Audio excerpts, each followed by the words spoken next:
Hello friends, સ્વાગત છે તમારું રૂપલની રસોઈમાં।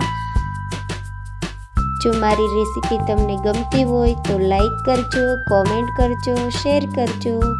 તો ચાલો આજે આપણે દૂધપાકની રેસીપી બનાવવાની છે। જ્યારે પણ આપણે કોઈ ઘરે જમવા મહેમાન આવવાનું હોય ત્યારે બનાવવામાં આવતો દૂધપાક। તો તેમના માટે ફૂલ ફેટ મેં અહીં 2 લીટર દૂધ લીધેલું છે અને તેમાં 2 બાઉલ જેટલો આપણે ખાંડ એડ કરેલી છે। તેમને આપણે સારી રીતે મિક્સ કરી લેવાની છે અને ત્યારબાદ એમાં 1 નંગ જેટલું મેં ગાજર ખમણીને એડ કરેલું છે। જો દૂધપાકમાં તમે આ રીતે ગાજરને ખમણીને નાખશો ને તો તમારો દૂધપાકનો ટેસ્ટ ખૂબ જ સરસ આવવા લાગશે। અને ત્યારબાદ મેં એમાં થોડા એવા 2 ચમચી જેટલા સાબુદાણા પલાળીને એડ કરેલા છે અને 1 નાની વાટકી જેટલા ચોખા એડ કરેલા છે, જેનાથી આપણા દૂધપાકનો ટેસ્ટ ખૂબ જ સરસ આવે છે અને ખાવામાં પણ મજા આવે છે। આ દૂધપાકને તમે પૂરી સાથે પણ ખાઈ શકો છો।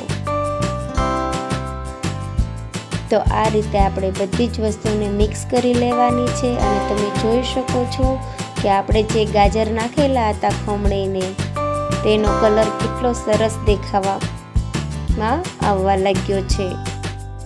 તો જ્યાં સુધી આપણે સાઈડમાંથી મલાઈ બનતી ના જાય ત્યાં સુધી આ દૂધને આપણે ઉકળવા દેવાનું છે અને ધીમા ગેસની ફ્લેમ પર આપણે ચલાવતા રહેવાનું છે આ રીતે।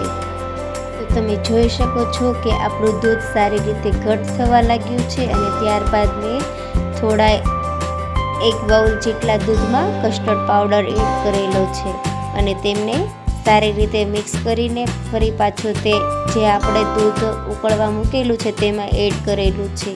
કસ્ટર્ડ પાવડરથી આપણો દૂધપાક ખૂબ જ સરસ ટેસ્ટમાં લાગશે અને ખૂબ જ સરસ રીતે ઘટ્ટ બનશે।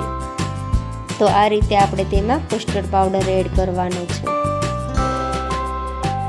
તો આ રીતે આપણે બધી જ વસ્તુને એડ કરીને ચેક કરી લેવાનું છે કે આપણા ચોખા છે તે બફાઈ ગયા છે કે નહીં। તો આ રીતે તમે થોડા અંગૂઠાની મદદથી પ્રેસ કરીને જોઈ શકો છો।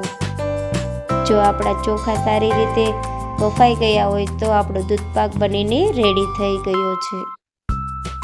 તો તમને મારી આ રેસીપી કેવી લાગી તે મને કોમેન્ટ બોક્સમાં જરૂરથી જણાવજો।